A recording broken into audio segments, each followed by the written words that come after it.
Siguro sa iba, basic na lang yung ganito. Bakit? Masilya, liha, pintura, basic na lang, di ba? Yan. Oo nga, basic nga. Pero marami pa rin kung nagkakamali kasi. Mga nagtutuklap-tuklap ba? Tapos bukol-bukol.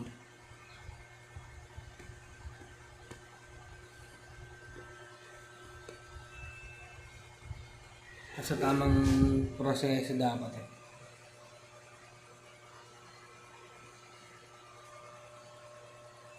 Umpisa pa lang gumagamit na ako ng ilaw. Palitada pa lang.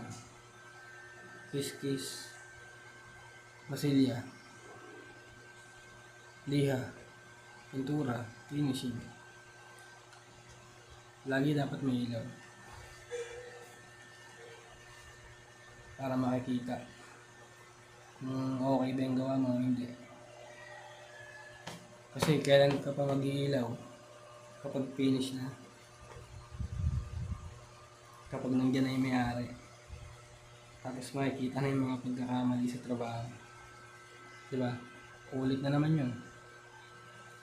Sayang ang lahat. Kaya una pa lang, gumagamit na ako ng ilaw. Para makikita ko na agad yung mga dapat kong ayusin.